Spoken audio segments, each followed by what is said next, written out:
Good evening to all. This is Pritma Singh and welcome back to Polpath.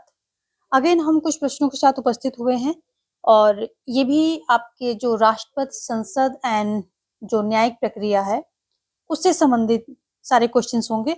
और इसमें mainly मैं आपको ये बताना चाहूंगी कि आप जितनी भी क्लासेस मेरी जा रही हैं बिहार शिक्षक भर्ती के नाम से प्लेलिस्ट लगी हुई है, उसे चेकआउट करते रहें। इसी प्लेलिस्ट में सारी रिसेंट की दी हुई क्लासेस लगी हुई हैं और एनसीईआरटी आपके लिए वेरी इंपॉर्टेंट है, तो एनसीईआरटी प्लेलिस्ट जो डिस्क्रिप्शन में इसका लिंक दिया गया है उसको आप पक्का चेकआउट करें। और मैराथन प्लेलिस्ट ये आपके लिए वेरी वेरी बेनिफिशियल है क्योंकि यहाँ पर सारे इंपॉर्टेंट टॉपिक एंड क्वेश्चंस रखे हुए हैं ऑलरेडी पहले से ही, तो क्वेश्चन नहीं चेंज होते हैं और आपका सब्जेक्ट नहीं चेंज होता है। तो ये जो प्लेलिस्ट पहले से लगी हुई है वेरी वेरी इंपॉर्टेंट है आपके लिए। ये तीनों प्लेलिस्ट चेक करें, आपकी प्रिपरेशन बहुत स्ट्रांग होने वाली है, तो तीनों प्लेलिस्ट आप ये चेक करते रहें। साथ में जो एनसीईआरटी के नोट्स इस लिस्ट में नहीं होंगे वो मैं आपको प्रोवाइड कर दूंगी जब भी, उसके लिए मैं वो वन लाइनर दूंगी आपको क्योंकि अभी प्रैक्टिस का समय नहीं बचा है, क्वेश्चन फॉर्म करने का समय नहीं बचा है, तो मैं वन लाइनर में आपको वो सारे दे दूंगी जो भी इंपॉर्टेंट चीजें इस प्लेलिस्ट से बाहर होंगी वो। तो इतना हो गया आपके इन्फॉर्मेशन के लिए। आप बराबर ये तीनों प्लेलिस्ट फॉलो करते रहेंगे तो आपको निश्चित रूप से बहुत ज्यादा फायदा मिलने वाला है। और अब हम शुरू करते हैं आज का अपना पहला क्वेश्चन। हमारा पहला क्वेश्चन क्या कह रहा है कि भारत में न्यायिक सक्रियता संबंधित है किससे? प्रतिबद्ध न्यायपालिका से, न्यायिक पुनरावलोकन से, या न्यायिक स्वतंत्रता से, या फिर जनहित याचिका से। तो जो न्यायिक सक्रियता है इसका संबंध किससे है? जनहित याचिका से, यानी कि पब्लिक इंटरेस्ट लिटिगेशन, इससे संबंधित है। PIL इसको बोलते हैं, कभी ऐसे आ जाए तो भी कंफ्यूज नहीं होना है, ठीक है। इसको दूसरा नाम क्या है? सोशल एक्शन लिटिगेशन, यानी कि SAL, सोशल एक्शन लिटिगेशन, इस नाम से भी इसे जाना जाता है। एंड ये इंट्रोड्यूस्ड बाय PN भगवती, यानी कि PN भगवती और कौन थे? ये VR कृष्णा अय्यर, इनके द्वारा इसको इंट्रोड्यूस किया जाता है। यानी कि अगर हम जनक की बात करें तो कौन है? PN भगवती माने जाते हैं। PN भगवती इसके जनक माने जाते हैं, किसके? जनहित याचिका के, ठीक है। न्यायिक सक्रियता क्या है? देखो, न्यायिक सक्रियता जो है समाज में न्याय को बढ़ावा देना और जो नागरिक हैं उनके अधिकारों के संरक्षण के लिए जो न्यायपालिका के द्वारा निभाई सक्रिय भूमिका जो निभाई जाती है उसी को न्यायिक सक्रियता कहते हैं। और ये जनहित याचिका से संबंधित है। जनहित याचिका क्या है? इसमें क्या है कि जब अधिकार जो नागरिकों के अधिकार होते हैं उनके सार्वजनिक हित की रक्षा के लिए क्या होता है कि जो मुकदमे का प्रावधान किया गया है उसे ही जनहित याचिका कहते हैं। इसे कोई भी जरूरी नहीं कि वही व्यक्ति जिसके साथ ऐसी सिचुएशन है वही व्यक्ति जाए या पीड़ित है वही जाए, कोई भी कर सकता है। कोई दूसरा व्यक्ति भी जनहित याचिका दायर कर सकता है या न्यायालय अपने आप से भी इसको इनिशिएट कर सकता है यदि उसके संज्ञान में आता है। तो ऑप्शन डी यहाँ पर राइट हो जाएगा।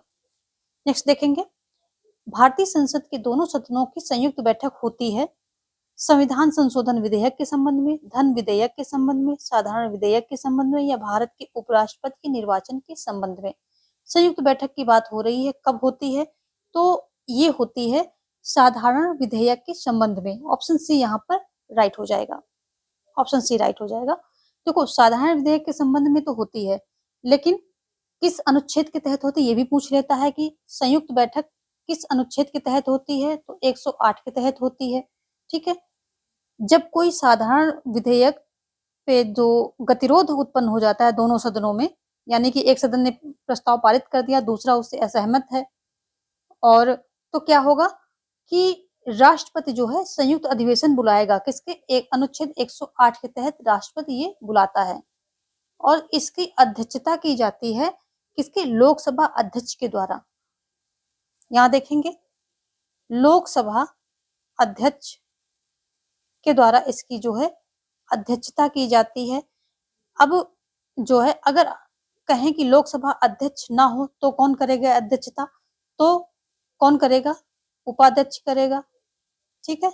लोकसभा उपाध्यक्ष करेगा, ठीक है। ये भी अनुपस्थित है, ठीक है। ये भी अनुपस्थित है, ये भी अनुपस्थित, तो कौन करेगा?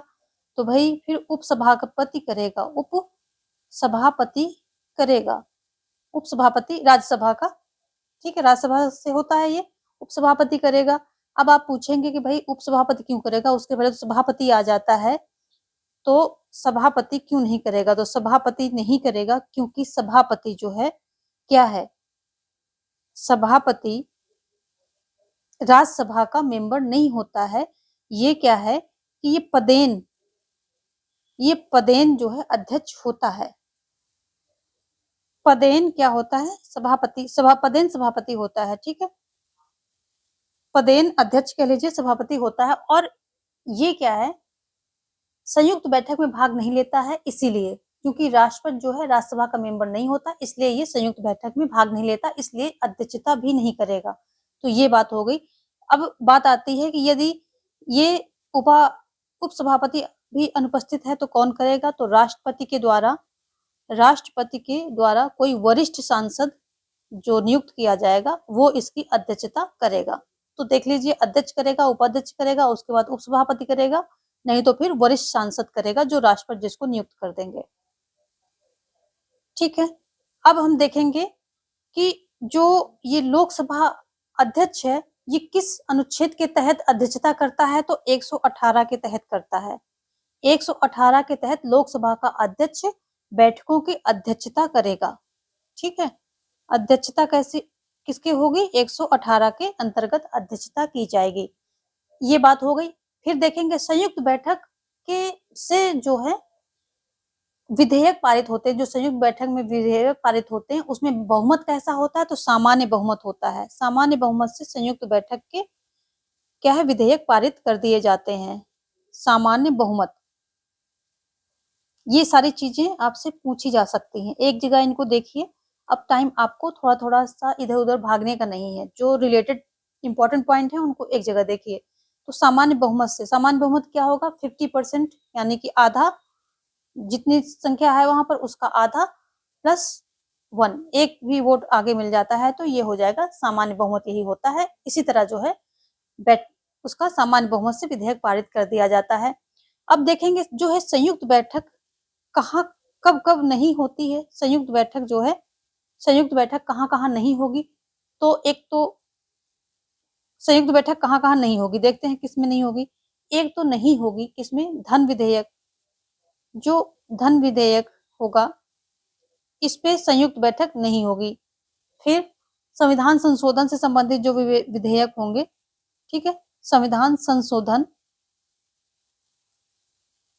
से संबंधित विधेयक जो होंगे इस पे नहीं होगी। तीसरा, जो महाभियोग की प्रक्रिया होती है राष्ट्रपति के खिलाफ, महाभियोग प्रक्रिया, इस पे जो है संयुक्त बैठक नहीं होगी, ठीक है। अब हम देख लेते हैं कि आज तक संयुक्त बैठक कितनी बार हुई है, तो 3 बार हुई है, ठीक है। कहाँ देख लेते हैं, चलिए इधर देख लेते हैं, यहाँ पर ये क्वेश्चन हमको लगता है 2 बार रिपीट हुआ है तो यहीं पर हम कर देते हैं। संयुक्त बैठक अभी तक कितनी, 3 बार हुई है, 3 बार हुई है।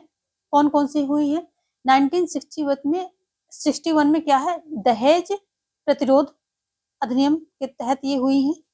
1961 में जो दहेज प्रतिरोध अधिनियम आया था तो उस पर हुई है प्रतिरोध, उस पे हुई है। फिर दूसरी कब होती है, दूसरी होती है ये जो बैंकिंग सेवा अधिनियम 1978 में बैंकिंग सेवा अधिनियम, ये निरसन होता है, निरसन इसमें होती है। फिर तीसरा देखेंगे, तीसरा कब होता है, तो आतंकवाद निवारक अधिनियम 2002 में जो है आतंकवाद निवारक अधिनियम 3 बार होती है। इसका जो है आप वीडियो पॉज करें और स्क्रीनशॉट हर एक पेज का लेते जाएं, तो आपको जो है यहाँ से पूरा जो है संयुक्त बैठक के बारे में पूरी नॉलेज यहीं पर है, इसी के अंतर्गत आपका पेपर बन जाएगा, जो भी क्वेश्चन आएगा इसी में से आ जाएगा। क्योंकि अब टाइम आपका ऐसा आ गया है कि सारे फैक्ट को एक जगह एक्यूमुलेट करें, एक जगह ही देखें ताकि आप रिलेट कर पाएं। एक बात और आपकी एनसीईआरटी में दी गई है, क्या दिया गया है कि संयुक्त बैठक में किसका पलड़ा भारी होता है? तो लोकसभा का होता है, क्योंकि यहाँ सामान्य बहुमत से जो है विधेयक पारित होता है और लोकसभा के सदस्य ज्यादा होते हैं, ठीक है। तो लोकसभा का पलड़ा जो है भारी होता है, भारी होता है, ठीक है। यानी कि यही अगर जिस जो इसके पक्ष में क्या जाता है, निर्णय जाता है, तो लोकसभा के पक्ष में ज्यादातर निर्णय जाता है, हमेशा ही जाता है, क्योंकि यहाँ पर संख्या बहुत ज्यादा है और सामान्य बहुमत से होना है।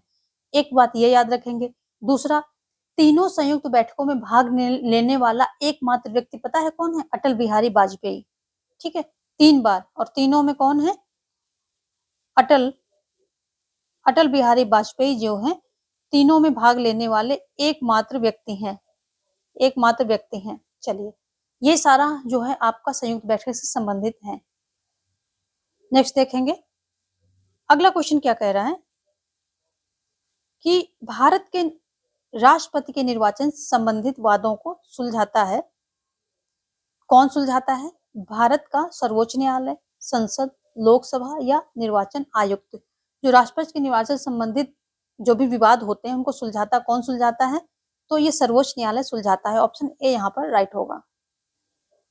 तो ये अनुच्छेद 71 में प्रावधान किया गया है कि राष्ट्रपति और उपराष्ट्रपति के चुनाव संबंधी विवादों का जो निर्णय होगा उच्चतम न्यायालय के द्वारा किया जाएगा, और इसी जो उच्चतम न्यायालय का निर्णय होगा यही अंतिम मान्य होगा, यही जो फाइनली यही निर्णय मान्य होगा। तो ये भारत का सर्वोच्च न्यायालय करेगा अनुच्छेद 71 के तहत। और राष्ट्रपति एवं उपराष्ट्रपति भी यहाँ पर लिख लीजिए आप, राष्ट्रपति एवं उपराष्ट्रपति दोनों के निर्वाचन संबंधित जो भी विवाद होंगे सर्वोच्च न्यायालय देखेगा 71 के तहत, ठीक है।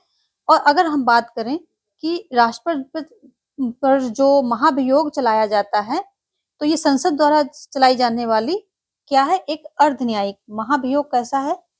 महाभियोग अर्ध न्यायिक, ठीक है। कैसा है? ये अर्ध न्यायिक प्रक्रिया है, अर्ध न्यायिक प्रक्रिया है। ये क्वेश्चन बहुत आता है, महाभियोग कैसी प्रक्रिया है? अर्ध न्यायिक प्रक्रिया है। और महाभियोग जो है किस अनुच्छेद के तहत महाभियोग का प्रावधान है? तो 61 के तहत महाभियोग प्रक्रिया का प्रावधान किया गया है। देखेंगे नेक्स्ट क्वेश्चन, यहाँ पर ऑप्शन ए आपका राइट हो रहा है। कुछ सेशन को जो है सभी लाइक कर देंगे और अपने दोस्तों में शेयर भी करेंगे। यदि आपने सब्सक्राइब नहीं किया है अभी तक तो सब्सक्राइब भी कर लीजिए। राष्ट्रीय महिला आयोग बनाया गया कब? संघीय मंत्रिमंडल के निर्माण द्वारा, संविधान में संशोधन द्वारा, संसद के द्वारा पारित कानून द्वारा, भारत के राष्ट्रपति के एक आदेश के द्वारा। किसके द्वारा बनाया गया? तो जो संसद के द्वारा पारित कानून द्वारा महिला आयोग बनाया गया है। महिलाओं के लिए राष्ट्रीय आयोग की स्थापना राष्ट्रीय महिला आयोग अधिनियम 1990 में की गई है। तो इसकी जो राष्ट्रीय महिला आयोग है ये 1992 में कानून निकाय के रूप में इसका क्या है? गठन किया गया है। लेकिन जो किसके अंतर्गत किया गया है? तो ये राष्ट्रीय महिला आयोग अधिनियम 1990 आता है, इसी के अंतर्गत किया गया है, ठीक है। तो 1990 अधिनियम के द्वारा 1992 में इसका जो है गठन किया जाता है। ऑप्शन सी यहाँ पर राइट हो जाएगा। नेक्स्ट देखेंगे, राज्यसभा में विभागों से संबंधित स्थायी समिति की संख्या कितनी है? स्थायी समितियों की बात हो रही है, 16 है, 8 है, 10 है या फिर 6 है। तो विभागों से संबंधित जो स्थायी समितियों की संख्या कितनी है? तो यहाँ पर बात किसकी हो रही है? देखो, राज्यसभा की हो रही है।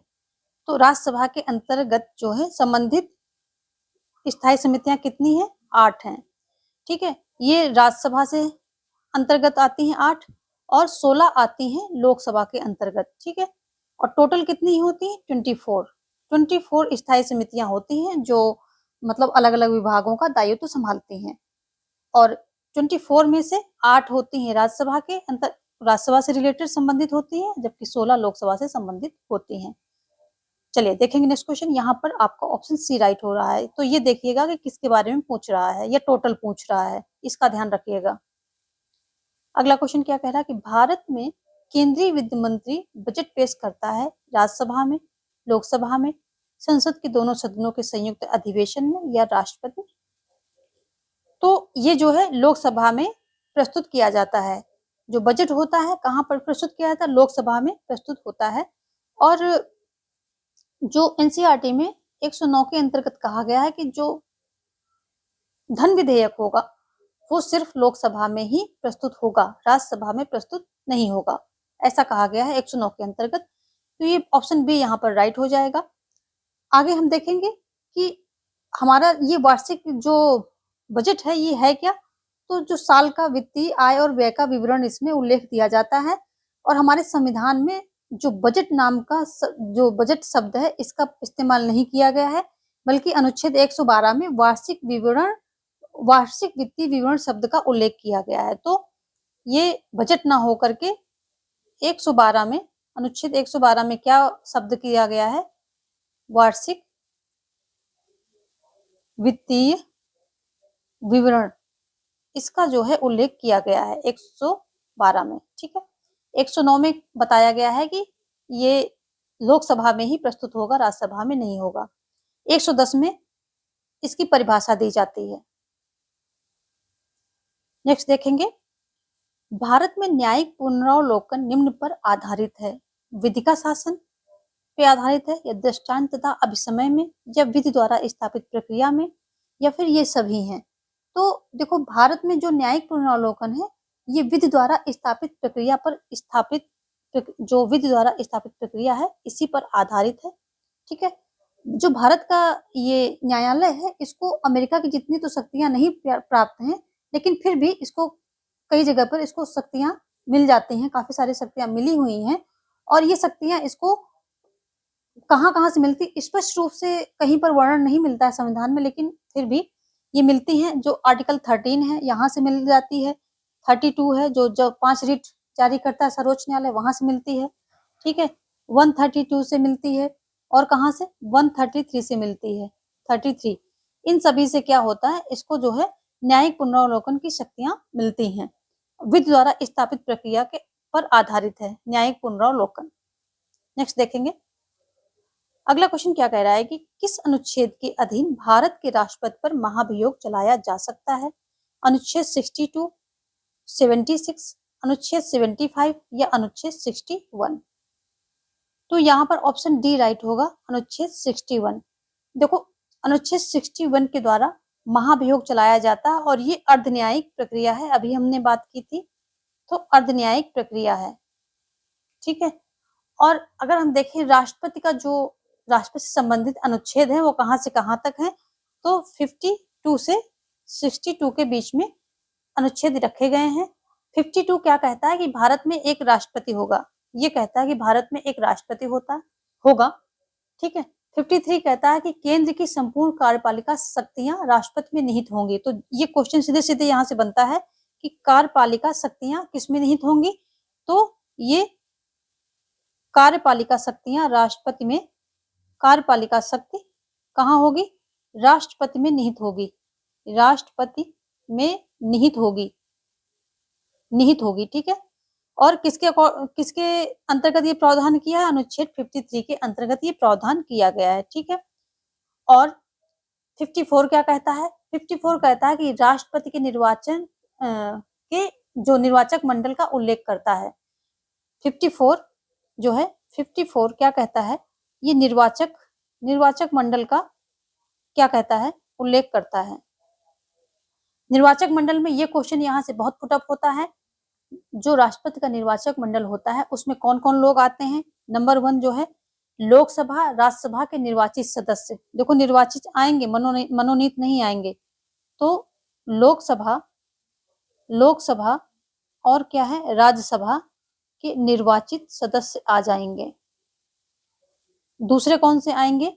सभी राज्यों विधानसभाओं के निर्वाचित सदस्य। तो सभी राज्य के जो विधानसभाएं होंगी, विधान परिषद नहीं आएगा क्योंकि विधान परिषद सभी राज्यों में नहीं है, इसलिए विधान परिषद को नहीं रखा गया है।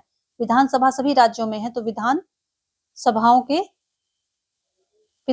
के निर्वाचित सदस्य आएंगे। यहाँ पे देख लीजिए, निर्वाचित सदस्य आ जाएंगे। और थर्ड जो है क्या है, दिल्ली और पुडुचेरी के जो विधानसभा के निर्वाचित सदस्य हैं,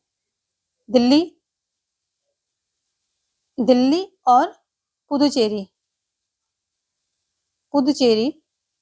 के जो विधानसभा के निर्वाचित सदस्य वो आएंगे। और ये 17वां संविधान संशोधन 1992 में ये किया गया, दिल्ली और पुडुचेरी को जोड़ दिया गया। ठीक है, तो ये 3 तरह के लोगों से मिलकर के राष्ट्रपति का निर्वाचक मंडल जो है बनता है। और अनुच्छेद 55 क्या कहता है कि समान आनुपातिक एकल संक्रमणीय हस्तांतरित गुप्त मत पद्धति द्वारा राष्ट्रपति का जो है चुनाव किया जाएगा, ये 55 कहता है। देखो, महाभियोग का आधार क्या होगा, तो संविधान का अतिक्रमण और उल्लंघन। ठीक है, संविधान का अतिक्रमण और उल्लंघन जो है महाभियोग का आधार होगा। यह राष्ट्रपति ऐसा कुछ करता है जिससे संविधान का अतिक्रमण कर रहा हो, उसके कार्यों से हो रहा हो या उल्लंघन हो रहा हो, तभी महाभियोग लगाया जाएगा। ठीक है, और 14 दिन पहले जो है उसको सूचना दी जाएगी, 14 दिन पूर्व सूचना दे दी जाएगी। सूचना कैसी? लिखित होगी और हस्ताक्षरित होगी, यानी कि हस्ताक्षर किए हुए होंगे। और कितना होगा, जो हस्ताक्षर कितने लोगों के होने चाहिए उसमें, ये 2/3, जो 1/4 सदस्य द्वारा हस्ताक्षरित होगी। 1/4 द्वारा जो है ये हस्ताक्षरित होनी चाहिए।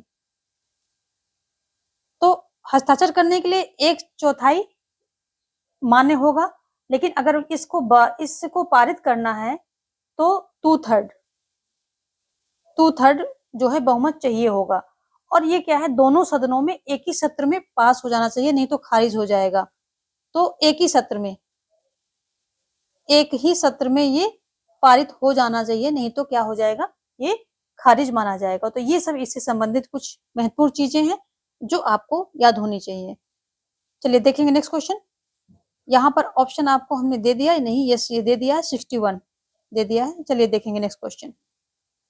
किस वर्ष से भारत में मान्यता प्राप्त विपक्ष के नेता को कैबिनेट मंत्री का दर्जा देना शुरू किया गया है? तो ये कौन सा वर्ष था? तो ये ईयर था 1977। इसी से जो है भारत में मान्यता प्राप्त विपक्ष के नेता को कैबिनेट मंत्री का दर्जा देना शुरू किया है। और इस समय कौन सी जनता पार्टी की सरकार थी? जनता पार्टी की सरकार कहाँ थी? केंद्र में थी। ठीक है, तो ऑप्शन यहाँ पर जो है डी राइट हो जाएगा। देखेंगे हम नेक्स्ट क्वेश्चन क्या कह रहा है।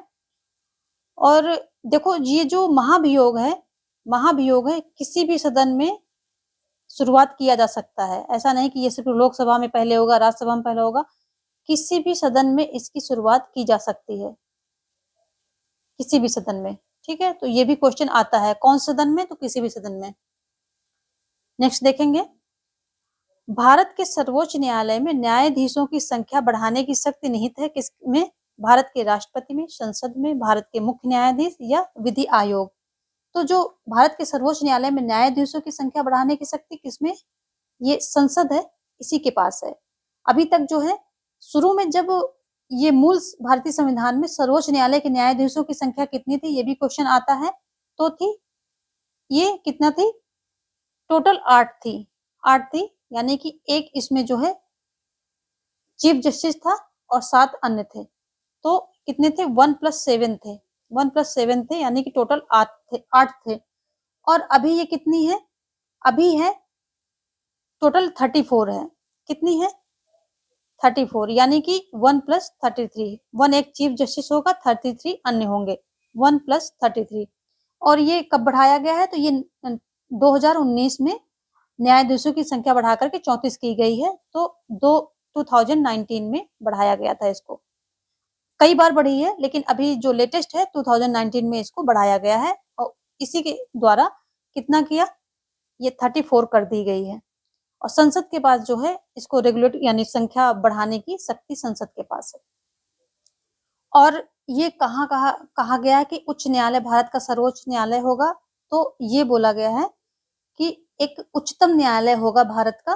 कहाँ कहा गया? 124 में 124 में कहा गया है कि भारत का एक सर्वोच्च न्यायालय होगा, यानी कि उच्चतम न्यायालय होगा। देखेंगे नेक्स्ट क्वेश्चन, यहाँ पर ऑप्शन हमने आपको दे दिया है। देखेंगे नेक्स्ट क्वेश्चन। ये जितनी भी चीजें यहाँ डिस्कस की जा रही हैं बहुत ही इंपॉर्टेंट है, पूरे ध्यान से इनको सुनिए। यदि आ रहा है तो उसको कंफर्म कीजिए, यदि आपके लिए नया है तो फटाफट नोट डाउन कीजिए, क्योंकि यदि आपको इतना भी नहीं आ रहा है तो समझिए कुछ नहीं आ रहा है। तो इसलिए मैं इंपॉर्टेंट चीजें यहाँ पर डिस्कस कर रही हूँ कि आप इनको नोट डाउन कर लें, क्योंकि ये इतना भी अधिक नहीं है कि आप जो है इसको दिन रात मेहनत करके मेमोराइज नहीं कर सकते हैं। तो देखेंगे, भारत के उपराष्ट्रपति को हटाने का प्रस्ताव पेश किया जा सकता है केवल लोकसभा में, संसद के किसी भी सदन में, संसद के संयुक्त बैठक में, केवल राज्यसभा में। किसकी बात हो रही है? उपराष्ट्रपति की बात हो रही है। तो ये जो है केवल राज्यसभा में, ऑप्शन डी राइट हो जाएगा, केवल राज्यसभा में पारित किया जा सकता है, और इस पर फिर जो है लोकसभा की सहमति की आवश्यकता होती है। ठीक है, और इसमें दूसरी बात ये है कि ये क्यों राज्यसभा में होगा, क्योंकि ये जो है राज्यसभा का सभापति होता है। कौन? उपराष्ट्रपति क्या होता है? राज्यसभा का सभापति होता है, इसलिए ये विधेयक जो है कहाँ? यहीं पर राज्यसभा में ही पारित होगा, और इसमें लोकसभा की सहमति की आवश्यकता होती है। बहुमत कितना चाहिए? तो जितनी तत्कालीन सदस्यों की संख्या होगी तो उसी का समान बहुमत से ये पारित हो जाता है। ठीक है, ऑप्शन डी यहाँ पर राइट हो जाएगा। नेक्स्ट देखेंगे, निम्नलिखित में से कौन सा संसद की सबसे बड़ी समिति है? लोक लेखा समिति है, प्राक्कलन समिति है, लोक उपक्रम समिति है, या फिर याचिका समिति है? संसद की सबसे बड़ी समिति कौन सी है? तो ये हो जाएगी आपकी प्राक्कलन समिति। प्राक्कलन समिति संसद की सबसे बड़ी समिति है। इसमें जो है कितने सदस्य होते हैं? 30 सदस्य होते हैं। इसमें कितने होते हैं? 30 सदस्य होते हैं, और जो सभी कहाँ से होते हैं? लोकसभा के सदस्य होते हैं। इसमें सारे कितने कहाँ से होते हैं? सभी लोकसभा से होते हैं। इसमें राज्यसभा का कोई भी नहीं होता है। इसमें राज्यसभा का कोई भी सदस्य नहीं होता। कार्यकाल इनका कितना होता है? कार्यकाल होता है 1 वर्ष का। ठीक है, 1 वर्ष का होता है इनका कार्यकाल। ठीक है, और इसमें जो है इसे मितव्ययिता समिति भी कहा जाता है। कौन सा इसका दूसरा नाम क्या है? मितव्ययिता मितव्ययिता समिति कहा जाता है। क्यों?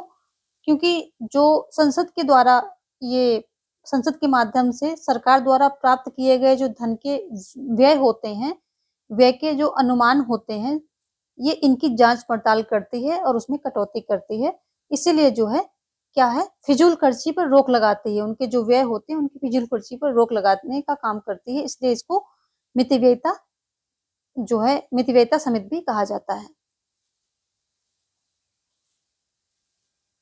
देखो, यदि हम लोक लेखा समिति की बात करें तो इसमें टोटल कितने 22 सदस्य होते हैं। 7 होते हैं कहाँ से? राज्यसभा से होते हैं, और जो है 15 कहाँ से होते हैं? 15 जो है लोकसभा से होते हैं। ठीक है, ऐसे ही अगर हम बात करें इसकी जो लोक उद्यम समिति है, तो यहाँ पर भी वही सेम होता है। कहाँ होते हैं? कितने सदस्य होते हैं? 7 कहाँ से होंगे? राज्यसभा से होंगे, सेम इसी तरह, और 15 होंगे लोकसभा से। लेकिन यदि हम लोक लेखा की बात करें तो लोक लेखा का सबसे पहले गठन कब होता है? तो 1921 में होता है। 1921 में होता है। जो 1919 का अधिनियम था, सुधार अधिनियम, तो इसी के तहत 1919 के अधिनियम के तहत जो है इस समिति का गठन किया जाता है। फिर जैसे भारत स्वतंत्र हो जाता तो ये समिति जो है कंटिन्यू रहती है, चलती रहती है। फिर क्या होता है कि 1967 में इसमें एक परिवर्तन किया जाता है। परिवर्तन ये किया जाता है कि जो अध्यक्ष होता है इसका, तो ये विपक्ष का सदस्य या जो विपक्ष का नेता होता है उसको बना दिया जाता है। तो इसमें विपक्ष के नेता को अध्यक्ष बना दिया जाता है। तो इसीलिए अब अगर अध्यक्ष पूछे लोक लेखा समिति का अध्यक्ष कौन है, तो विपक्ष का नेता होता है। और कब ये जो परिवर्तन किया गया? तो 1967 में किया गया। लोक लेखा समिति सर्वप्रथम कब बनाई गई? तो 1921 में बनाई गई थी। 1919 के जो अधिनियम था उसके तहत बनाई गई थी। ठीक है, ये सारी बातें इससे संबंधित हैं। और इसमें जो है मंत्रियों को शामिल नहीं किया जाता है, जो चाहे लोक लेखा हो चाहे लोक उपक्रम हो, इसमें जो है मंत्री शामिल नहीं होते हैं, क्योंकि मंत्रियों का ही तो जो उनका काम होता है, खर्चे होते हैं, उसी की तो जांच होती है। अगर इनको शामिल कर लेंगे तो फिर कैसे होगा? जो एक जो ट्रांसपेरेंसी होगी या फिर जो एक सही रिजल्ट आना चाहिए वो नहीं आ पाएगा, इसलिए मंत्रियों को इसमें शामिल नहीं किया जाता है। जो इनका कार्य क्या होता है, लोक लेखा समिति का कार्य देखें तो इसका क्या होता है, जो कैग होता है, सीएजी जो कैग होता है वो क्या करता है, केंद्र व राज्य सरकार द्वारा जो खर्चे किए जाते हैं उसकी जांच करता है, और जो ये कैग की जो कैग द्वारा जांच की जाती है तो उसकी जो है जांच कौन करती है, लोक लेखा समिति, यानी कि उसकी रिपोर्ट की जांच कौन करती है, लोक लेखा समिति करती है, लोक लेखा समिति करती है। तो इसमें अंतर क्या है, लोक लेखा समिति, तो लोक लेखा समिति जो है सरकार के द्वारा, जो मंत्रियों के द्वारा किए गए खर्चे की जांच करती है, जबकि लोक उपक्रम समिति क्या करती है, ये जो उद्योग होते हैं, उद्योग जो सरकार के अंडर में होते हैं, जिसको लोक उद्यम बोलते हैं, लोक उद्योग बोलते हैं, तो सार्वजनिक उद्योग आप कह सकते हैं, जो कि सरकार के अंडर में होते हैं, तो इनकी जांच करती है लोक उपक्रम समिति।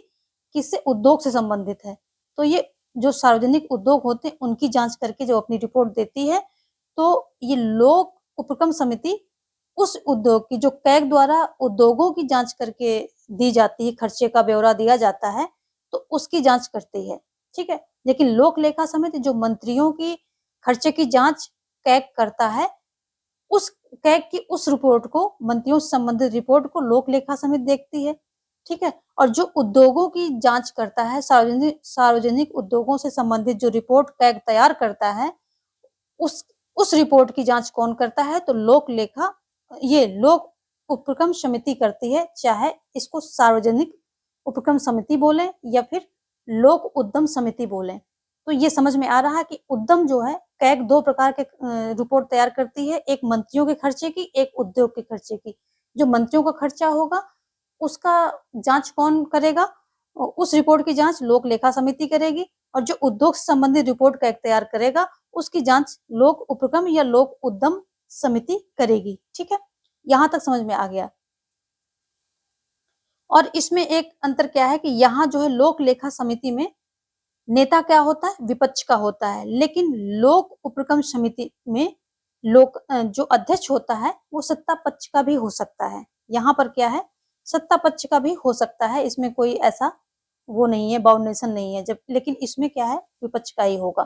तो ये तीन समितियां क्या है, वित्तीय समितियां हैं, तीन वित्तीय समितियां हैं, और इनसे क्वेश्चन बहुत ज्यादा पुटअप किए जाते हैं, और यहाँ पर जितने इंपॉर्टेंट पॉइंट थे वो हमने आपको बता दिए हैं। इसको आप एक दो बार रिवाइज करके, रिप्ले करके सुन लीजिए, नोट डाउन कर लीजिए फैक्ट, यदि आपके लिए नया है तो, और इससे क्वेश्चन पक्का आते हैं, तो देख लीजिए, यहाँ सारा कुछ मैंने इंपॉर्टेंट पॉइंट यहाँ पर डिस्कस कर दिए हैं। नेक्स्ट देखेंगे, भारत की संचित निधि से धन निकासी का प्राधिकार प्राप्त होता है भारत के राष्ट्रपति से, भारत की संसद से, भारत के प्रधानमंत्री से, केंद्रीय वित्त मंत्री से। यहाँ पर ऑप्शन आपका बी राइट हो जाएगा, भारत की संसद से। इसका जो है विवरण कहाँ मिलता है, 266 के सबसेक्शन 1 में जो है इसका विवरण मिलता है, और ये एक ऐसी निधि है जिसमें सभी प्राप्तियां जो है उधार ली जाती हैं और भुगतान जमा किए जाते हैं, तो ऑप्शन बी यहाँ पर राइट होगा। नेक्स्ट देखेंगे, निम्नांकित वक्तव्यों पर ध्यान दीजिए, भारत संघ की कार्यपालिका शक्तियां प्रधानमंत्री में निहित हैं, प्रधानमंत्री सिविल सेवा बोर्ड का पदेन अध्यक्ष होता है। दो सेंटेंस दिए हैं और इसमें कौन सा जो है राइट है वो आपको बताना है। तो यहाँ पर दोनों ही सेंटेंस गलत हैं, तो ऑप्शन हो जाएगा आपका ना ही एक ना ही दो, दोनों में से कोई भी सही नहीं है, ठीक है। ये क्यों नहीं सही है, कार्यपालिका शक्ति किसमें निहित है, राष्ट्रपति में निहित होती है, किसके द्वारा, जो अनुच्छेद 53 है इसके तहत ये प्रावधान किया गया है कि कार्यपालिका शक्ति, अभी भी हमने पढ़ा है कि कार्यपालिका शक्ति कहाँ होगी, जो ये राष्ट्रपति में निहित होगी, ऐसा बताया है, ठीक है। और जो दूसरा वर्ड है, तो इसका क्या है कि भारत का सर्वोच्च सिविल अधिकारी कौन होता है? कैबिनेट सचिव होता है। जो सर्वोच्च सिविल अधिकारी कैबिनेट सचिव होता है, कैबिनेट सचिव, सर्वोच्च सिविल अधिकारी होता है। जो सिविल सेवा बोर्ड है, इसका पदेन अध्यक्ष भी होता है। तो सिविल सेवा बोर्ड का पदेन अध्यक्ष कौन होता है? जो कैबिनेट सचिव होता है, यही होता है, क्योंकि ये सर्वोच्च अधिकारी होता है। ठीक है, कैबिनेट सचिव। नेक्स्ट देखेंगे, भारत की संसद मंत्रिपरिषद के कार्यों पर इनके माध्यम से नियंत्रण स्थापित करती है। तो जो भारत की संसद है, मंत्रिपरिषद पर कैसे नियंत्रण स्थापित करती है? स्थगन प्रस्ताव, प्रश्नकाल, पूरक प्रश्न। तो इनके जो स्थगन प्रस्ताव है और प्रश्नकाल, इन दोनों के तहत जो है ये क्या करती है? नियंत्रण स्थापित करती है। तो ऑप्शन डी यहाँ पर आपका राइट हो जाएगा। स्थगन प्रस्ताव क्या होता है कि जो सार्वजनिक हित के लिए अति आवश्यक मामले होते हैं, तो इस पर जो है संसद का ध्यान आकर्षित करने के लिए इसको प्रस्तुत किया जाता है। तो ये हो जाएगा स्थगन प्रस्ताव। और दूसरा घंटा क्या प्रश्नकाल का होता है? देखो, प्रश्नकाल पहला, दूसरा मतलब जो नियंत्रण स्थापित करने का दूसरा माध्यम यहाँ पर दिया हुआ है प्रश्नकाल। जो प्रश्नकाल होता है, पहला घंटा क्या होता है? प्रश्नकाल होता है। जो संसद सत्र चलते हैं तो पहला घंटा क्या हो जाता है? ये प्रश्नकाल हो जाता है। और 3 प्रकार के प्रश्न पूछे जाते हैं, इनसे भी क्वेश्चन बनते हैं। 3 प्रकार के प्रश्न यहाँ पर पूछे जाते हैं। कौन-कौन से? नंबर 1 तारांकित, तारांकित, ठीक है। दूसरा अतारांकित, तारांकित, और कौन से है? तीसरा आ जाता है इनका पूरक प्रश्न। तीसरा इनका पूरक तो आएगा, तारांकित के अंतर्गत आएगा, उसको बाद में देखेंगे। तीसरा इनका आ जाएगा अल्प सूचना वाले प्रश्न, अल्प सूचना वाले प्रश्न। ऐसे प्रश्न आएंगे। तारांकित कौन होते हैं? जिनमें तारांकित क्या होता है? उनमें स्टार जो है ऐसे बना होता है, स्टार बना होता है। और ये इनका मतलब होता है 10 दिन पहले इनकी सूचना दी जाती है इनसे कि ये क्वेश्चन पूछे जाएंगे। और तारांकित प्रश्न, इनमें ये तारा जैसे अंकित होता है। और मौखिक प्रश्न होते हैं। ये कैसे होते हैं? मौखिक होते हैं। इसका मतलब होता है कि मौखिक उत्तर जो है, प्रश्न पूछे जाएंगे और उत्तर इसका कैसे होगा? मौखिक होगा। मौखिक प्रश्न पूछे जाएंगे और उत्तर भी जो है इसका मौखिक ही होगा। और इन पे क्या होगा कि अनुपूरक प्रश्न पूछे जाएंगे। तारांकित प्रश्न जैसे मौखिक होगा, तो अनुपूरक प्रश्न पूछे जाएंगे इसी में, तारांकित में। मौखिक होंगे और अनुपूरक प्रश्न भी पूछे जाएंगे। अनुपूरक प्रश्न क्या होते हैं? जो सप्लीमेंट्री कह सकते हैं, जो सप्लीमेंट्री क्वेश्चन जैसे होते हैं। जैसे कि क्वेश्चन मैंने आंसर दिया किसी क्वेश्चन का, किसी ने पूछा कौन प्रधानमंत्री, तो मैंने कहा कि ठीक है, नरेंद्र मोदी प्रधानमंत्री हैं।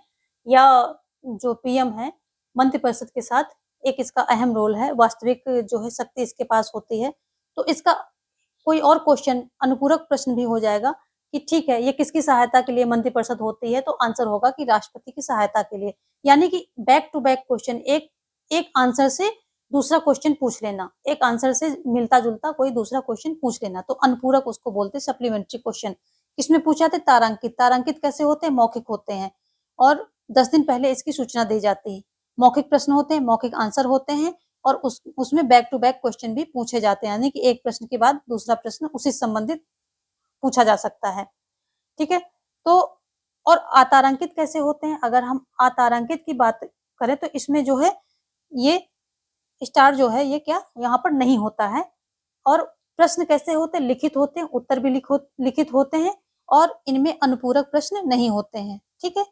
सब कुछ लिखित होगा और अनुपूरक प्रश्न नहीं होंगे, यानी कि लिखित पहले प्रश्न लिख के दे दिए जाएंगे और मंत्री जी क्या करेंगे, अपने जो हेल्पर होते हैं उनके सचिव वगैरह उनको दे देंगे, लो भाई इसका आंसर तैयार कर दो।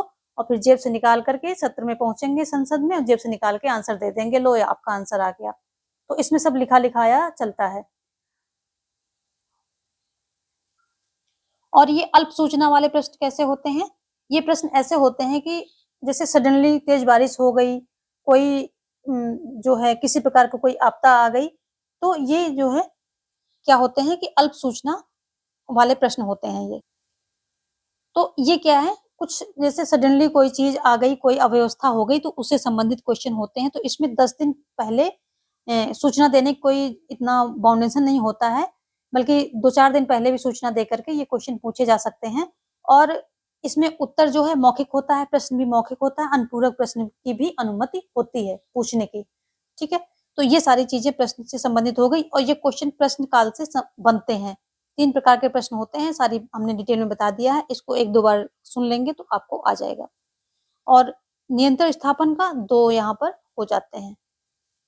नेक्स्ट देखते हैं क्या कह रहा है कि भारतीय संविधान के किस अनुच्छेद के अंतर्गत सर्वोच्च न्यायालय को अपने निर्णय तथा आदेश के पुनरीक्षण की शक्ति प्राप्त है?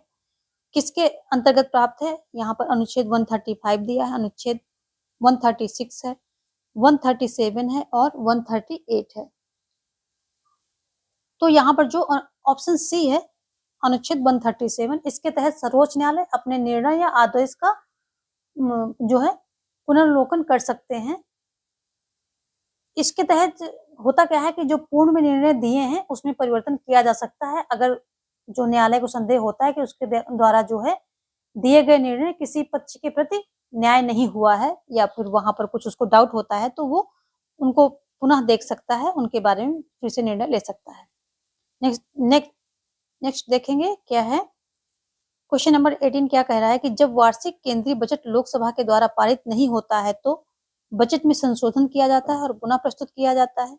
बजट को राज्यसभा के सुझाव के लिए संदर्भित किया जाता है।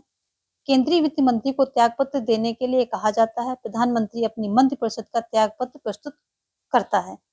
तो यहाँ पर जो है ऑप्शन डी राइट हो जाएगा। जब वार्षिक केंद्रीय बजट लोकसभा के द्वारा पारित नहीं होता है तो जो प्रधानमंत्री अपनी मंत्रिपरिषद का त्यागपत्र प्रस्तुत करता है, क्योंकि अनुच्छेद 112 में जो है वार्षिक वित्तीय विवरण या उसको बजट कह सकते हैं, इसके बारे में बताया गया है। क्योंकि इस जो 112 के तहत, इसके तहत क्या है कि राष्ट्रपति का ये कर्तव्य है कि जो वित्तीय ये प्रत्येक वित्तीय वर्ष के लिए जो आय व्यय का है विवरण वो सदन के सामने रखे, दोनों सदनों के समक्ष प्रस्तुत करे। नेक्स्ट देखेंगे अगला क्या है कि भारत का सर्वोच्च विधि अधिकारी निम्न में से किसे माना जाता है? भारत के मुख्य न्यायाधीश, मंत्री, विधि एवं न्याय, भारत का महान्यायवादी या उपयुक्त में से कोई नहीं। तो यहाँ ऑप्शन सी जो भारत का महान्यायवादी है, यही क्या है सर्वोच्च विधि अधिकारी माना जाता है। और संविधान के भाग 5 में अनुच्छेद कितना 76 के तहत भारत में महान्यायवादी पद का सृजन किया गया है। और इसकी नियुक्ति कैसे होती है? तो मंत्रिपरिषद के सलाह पर कौन करता है? राष्ट्रपति करता है। नियुक्ति कौन करेगा? राष्ट्रपति करेगा। राष्ट्रपति इसकी नियुक्ति करेगा। किसे करेगा? जिसमें जो है उच्चतम न्यायालय के न्यायाधीश नियुक्त होने के लिए जो योग्यताएं जिस व्यक्ति के पास होंगी उसी को जो है क्या कर देगा? राष्ट्रपति महान्यायवादी नियुक्त कर देगा मंत्रिपरिषद के सलाह पर।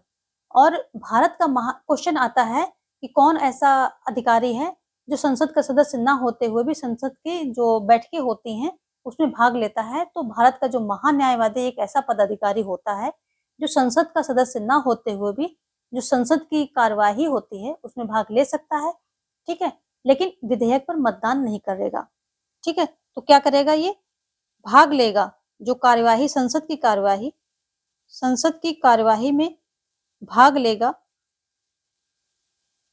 भाग ले सकता है बट क्या करेगा? मतदान नहीं करेगा, ठीक है। भाग ले सकता है बट मतदान नहीं करेगा। तो ये पदाधिकारी होता है जो संसद का सदस्य न होते हुए भी उसकी कार्यवाही में भाग लेता है।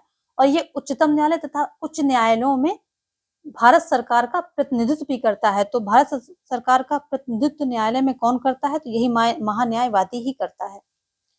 ऑप्शन सी यहाँ पर राइट हो रहा है। ये सारे बहुत ही इंपॉर्टेंट पॉइंट हैं, तो इनको आप ध्यान से जो है लेते रहिए, नोट डाउन करते रहिए यदि आपके लिए नया है तो। नहीं तो विदाउट स्किप किए वीडियो को आप स्पीड में डाल सकते हैं लेकिन स्किप नहीं कर सकते हैं। यदि स्किप करेंगे तो आप बहुत ही इंपॉर्टेंट पॉइंट को मिस कर देंगे। तो स्किप ना करें, आप जितना ज़्यादा आपने पढ़ाई की होगी उतना ज़्यादा स्पीड में भी आप ग्रैब कर पाएंगे। तो आप 1.5, 1.75 या फिर 2x पर भी चला करके देख सकते हैं। जितना आपकी नॉलेज है उतना ज़्यादा स्पीड में आप ग्रैब कर पाएंगे। स्पीड बढ़ा सकते हैं बट जो है आप स्किप नहीं कर सकते हैं। क्या है? विधायी कार्य करने के लिए भारत की संसद की संयुक्त बैठक की अध्यक्षता करता है भारत का राष्ट्रपति और संसद का वरिष्ठतम सदस्य, राज्यसभा का सभापति या लोकसभा का अध्यक्ष।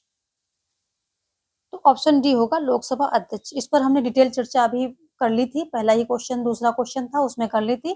ठीक है, तो कितना 118 का सब सेक्शन 4 के तहत लोकसभा अध्यक्ष करेगा। लोकसभा अध्यक्ष नहीं होगा उपाध्यक्ष करेगा, नहीं तो फिर उपसभापति करेगा, अन्यथा तीनों की अनुपस्थित में जो राष्ट्रपति द्वारा वरिष्ठ सांसद करेगा, जिसको राष्ट्रपति नियुक्त करेगा वो। क्वेश्चन अगला क्या है कि जिला और सत्र न्यायाधीश किसके सीधे नियंत्रण में कार्य करते हैं? जिलाधिकारी, राज्य का उच्च न्यायालय, राज्य का विधि मंत्री, राज्य का राज्यपाल। तो जो जिला और सत्र न्यायालय होते हैं ये जो राज्य का उच्च न्यायालय होता है इसी के सीधे अंडर में काम करते हैं। ऑप्शन यहाँ पर बी राइट हो जाएगा। देखो जो ये जिला न्यायाधीश हैं इनके बारे में विवरण कहाँ पर है? अनुच्छेद 233 में इनका विवरण दिया गया है और इसमें कहा गया है कि किसी राज्य के जिला न्यायाधीश की नियुक्ति और उनका पदस्थापन यानी कि उनको पद से हटाना और प्रोन्नति यानी कि उन्नति करना कौन है? राज्यपाल द्वारा किया जाएगा। उस राज्य के संबंधित राज्य के राज्यपाल द्वारा, और उसी राज्य के जो उच्च न्यायालय होगा उच्च न्यायालय के परामर्श के बाद किया जाएगा। तो ठीक है, राज्यपाल करेगा, राज्यपाल इनको नियुक्त करेगा, पद से हटाएगा और किसके द्वारा? उसी संबंधित राज्य के जो उच्च न्यायालय के परामर्श से, ठीक है, परामर्श से करेगा राज्यपाल। कौन? जिला न्यायाधीश की बात हो रही है यहाँ पर, जिला न्यायाधीश की नियुक्ति और पदच्युत करने की बात हो रही है। ठीक है, नेक्स्ट देखेंगे, यहाँ पर बी ऑप्शन राइट हो रहा है। संसद में पहला लोकपाल विधेयक प्रस्तुत हुआ 1968 में, 1967 में, 1971 में या 1972 में। तो जो पहला लोकपाल विधेयक होता है ये संसद में कब प्रस्तुत किया जाता है? 1968 में। किसके द्वारा प्रस्तुत? शांति भूषण। किसके द्वारा प्रस्तुत किया जाता है? शांति भूषण के द्वारा प्रस्तुत किया जाता है। ठीक है, शांति भूषण के द्वारा प्रस्तुत किया जाता है। यदि बात करें लोकपाल शब्द का सबसे पहले प्रयोग जो है किसने किया? तो सांसद LM सिंघवी थे, इनके द्वारा जो है इस शब्द का, लोकपाल शब्द का प्रयोग सांसद थे LM सिंघवी, इनके द्वारा LM सिंघवी के द्वारा किया गया था। कब? 1963 में, 1963 में किया गया। तो ये भी यहाँ से फैक्ट बनता है कि इस शब्द का प्रयोग किसने किया? तो सिंघवी ने इस शब्द को दिया था सर्वप्रथम। ठीक है, और ये सर्वप्रथम कहाँ? जो स्वीडन देश था उसमें कब? 1809 में संविधान के अंतर्गत ओम्बुड्समैन की स्थापना की गई थी। तो वहां किस नाम से है ये लोकपाल? ओम्बुड्समैन, इस नाम से है, और यही ओम्बुड्समैन हमारे यहाँ लोकपाल के नाम से जाना जाता है। तो ये 1809 में स्वीडन में सबसे पहले ये अपनाया गया था। ठीक है, ओम्बुड्समैन। नेक्स्ट देखेंगे, संघ और राज्य सरकारों की शक्तियों की व्याख्या है। क्या है? सर्वोच्च न्यायालय का मौलिक क्षेत्राधिकार, सर्वोच्च न्यायालय का रिट संबंधी, सर्वोच्च न्यायालय का अपीली क्षेत्राधिकार या सर्वोच्च न्यायालय का विशेषाधिकार। तो यहाँ पर बात हो रही है कि संघ और राज्य सरकारों की शक्तियों की व्याख्या है। संघ और राज्य शक्तियों की जो व्याख्या की जाती है तो वो सर्वोच्च न्यायालय का कौन सा अधिकार है? तो ये हो जाएगा सर्वोच्च न्यायालय का मौलिक क्षेत्राधिकार हो जाएगा। मौलिक क्षेत्राधिकार में जो सर्वोच्च न्यायालय के 3 तरह के मामलों की सुनवाई करता है। कितने मामलों की? 3 तरह के मामलों की सुनवाई करता है। कौन कौन से? पहला, भारत सरकार तथा एक या अधिक संघ राज्यों के मध्य का विवाद, भारत सरकार होगा और एक से अधिक संघ राज्य जो होते हैं उनके मध्य विवाद हो जाएगा। तो दूसरा, एक और भारत सरकार और किसी राज्य या राज्यों एवं दूसरी ओर एक या अधिक राज्यों के बीच का विवाद, तो भारत सरकार होगी और राज्य और कई सारे राज्यों के बीच, राज्य हो या फिर कई सारे राज्यों के बीच जो है विवाद होगा वो होगा। और तीसरा हो जाएगा परस्पर 2 या अधिक राज्यों के बीच विवाद। तो दो मतलब राज्यों के बीच विवाद, संघ और राज्यों के बीच विवाद और भारत सरकार तथा एक या अधिक संघ राज्यों के मध्य विवाद। ठीक है, तो ये सारी चीजें जो हैं इसके 3 तरह के, यानी कि जो भी राज्य और संघ के बीच में जो भी विवाद आते हैं वो इसका मौलिक उसकी व्याख्या करना जो है मौलिक क्षेत्राधिकार के अंतर्गत आ जाता है, सर्वोच्च न्यायालय का मौलिक क्षेत्राधिकार है। ठीक है, इसका जो है रिट संबंधी क्षेत्राधिकार होता है जिसमें 5 प्रकार की रिट जारी करता है। सर्वोच्च न्यायालय का अपीली क्षेत्राधिकार भी होता है और सर्वोच्च न्यायालय के कुछ विशेषाधिकार भी होते हैं। देखेंगे नेक्स्ट क्वेश्चन। अगला क्वेश्चन क्या कह रहा है कि भारत के उपराष्ट्रपति संयुक्त राष्ट्र महासभा के वास्तव में भारत के प्रतिनिधि होते हैं, लोकसभा के स्पीकर होते हैं, राज्यसभा के पदेन सभापति होते हैं, वास्तव में राष्ट्रीय मानवाधिकार आयोग के अध्यक्ष होते हैं। तो हमने अभी भी बात की थी, जो हम राष्ट्रपति की बात कर रहे थे और लोक समिति यानी कि जो अध्यक्षता की बात कर रहे थे, संयुक्त अधिवेशन की बात कर रहे थे, हमने बताया था कि राज्यसभा क्या होता है, पदेन सभापति होता है। किसका? जो है राज्यसभा के जो उपराष्ट्रपति होता है वो राज्यसभा का पदेन सभापति होता है। ठीक है, ऑप्शन से यहाँ पर राइट हो जाएगा। और यहाँ पर कुछ अनुच्छेद जो है आप देख लें इनसे संबंधित। जो 63 कहता है कि भारत का उपराष्ट्रपति होगा, सब क्या होगा, उपराष्ट्रपति होगा की बात करता है सीधे सीधे। 64 कहता है कि उपराष्ट्रपति राज्यसभा का पदेन सभापति होगा, जो कि ये है, राज्यसभा के पदेन सभापति होगा। कौन होगा? जो ये उपराष्ट्रपति होगा, ये पदेन सभापति होगा। ये कौन कहता है? 64 ये बात कहता है। 64 ये बात कहता है। ठीक है, और 65 के अनुसार क्या है कि राष्ट्रपति के रूप में जब ये उपराष्ट्रपति राष्ट्रपति के रूप में कार्य करेगा तब क्या करेगा कि सभापति के कर्तव्यों का पालन नहीं करेगा। यानी कि जब ये राष्ट्रपति के रूप में कार्य करेगा तो ये सभापति नहीं रहेगा। ठीक है, तो जब ये राष्ट्रपति जो कि कार्यवाहक होता है, कार्यवाहक नहीं, जब स्थान रिक्त हो जाता है या उसकी अनुपस्थिति में ये राष्ट्रपति के रूप में कार्य करता है, तब ये क्या करेगा कि सभापति का कार्य नहीं करेगा, सभापति का कार्य नहीं करेगा। और जब तक ये कार्य करेगा एज अ राष्ट्रपति, तब तक इसको जो वेतन भत्ते राष्ट्रपति के ही मिलेंगे, सभापति के नहीं मिलेंगे। और एक बात और देख लिए कि इन दोनों का, राष्ट्रपति और उपराष्ट्रपति का कार्यकाल कितना होता है? 5 वर्ष का होता है। उससे पहले ये त्यागपत्र दे सकते हैं। तो राष्ट्रपति जो है किसको देगा? राष्ट्रपति उपराष्ट्रपति को देगा और उपराष्ट्रपति राष्ट्रपति को अपना त्यागपत्र देगा। यानी कि दोनों जो है एक दूसरे को देंगे, एक दूसरे को अपना त्यागपत्र देंगे, एक दूसरे को अपना त्यागपत्र ये देंगे, राष्ट्रपति उपराष्ट्रपति को, उपराष्ट्रपति राष्ट्रपति को। ठीक है, और होगा कि अगर पद रिक्त होता है, जब पद रिक्त होगा तो जो है राष्ट्रपति का चुनाव 6 माह में करवा लिया जाएगा, 6 माह में करवा लिया जाएगा। ठीक है, और उपराष्ट्रपति की बात करें अगर हम, उपराष्ट्रपति इसका अगर पद रिक्त होता है तो इसका कोई निश्चित दिन नहीं बताया गया। इसको बताया गया है कि निर्वाचन यथाशीघ्र करवा लिया जाएगा, यथाशीघ्र करवा लिया जाएगा। ठीक है, तो ये बताता है कि यथाशीघ्र करवा लिया जाएगा। देखेंगे नेक्स्ट क्वेश्चन। अगला देखेंगे, स्वतंत्र भारत के पहले कैबिनेट में शिक्षा मंत्री कौन थे? डॉक्टर एस राधाकृष्णन थे, सरदार पटेल थे, मौलाना अब्दुल कलाम थे या जवाहरलाल नेहरू थे? किन की बात हो रही है? कैबिनेट में पहले कैबिनेट में शिक्षा मंत्री की बात हो रही है। तो ये थे ऑप्शन सी, मौलाना अबुल कलाम आजाद, ये राइट हो जाएगा।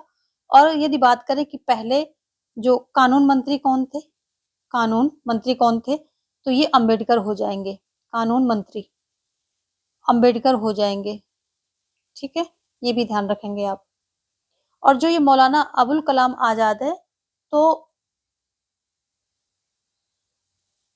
इनके जन्म दिवस पे क्या किया जाता है कि 11 नवंबर को राष्ट्रीय शिक्षा दिवस मनाया जाता है। 11 नवंबर को राष्ट्रीय शिक्षा दिवस मनाया जाता है, शिक्षा दिवस मनाया जाता है। और इसकी शुरुआत कब से हुई? तो 2008 से हुई है इसकी शुरुआत। तो ये कुछ इंपॉर्टेंट पॉइंट थे जो हमने आपको सभी क्वेश्चन के थ्रू क्वेश्चन और साथ में उसके जो रिलेटेड फैक्ट थे इंपॉर्टेंट उनको लेते हुए चले हैं, और ये बहुत ही इंपॉर्टेंट वीडियोज़ है। आपको यदि आ रहा है तो सारी चीज़ें तो रिवीजन हो गया, नहीं आ रहा है तो आप इनको जो है फटाफट सारे पॉइंट को नोट डाउन कर लीजिए, क्योंकि ये वेरी वेरी इंपॉर्टेंट पॉइंट्स हैं। इनको आप जाने बगैर एग्जाम में बैठ बैठने के और सिलेक्शन लेने की उम्मीद बिल्कुल नहीं कर सकते हैं। तो ये सारे पॉइंट आपको पता होने चाहिए। और आज की क्लास हम यहीं वाइंड अप करेंगे। मिलते हैं दूसरी वीडियो के साथ, दूसरे कुछ इंपॉर्टेंट क्वेश्चन के साथ, जो कि बहुत ही जल्दी हमारी दूसरी वीडियो भी आ जाएगी। और हमारी सारी वीडियोज़ को पाने के लिए आप चैनल को सब्सक्राइब कर लें, और ये वीडियोज़ जो है अपने सभी दोस्तों में शेयर कर सकते हैं। और यदि आपको वीडियो ज़रा भी पसंद आ रही हो तो लाइक करना बिल्कुल भी ना भूलें। मिलते हैं नेक्स्ट वीडियो में कुछ और क्वेश्चंस के साथ। तब तक के आप जो है अपना रिवीजन करते रहिए, प्रैक्टिस करते रहिए, and thanks for watching. Have a great life. जय हिंद, जय भारत।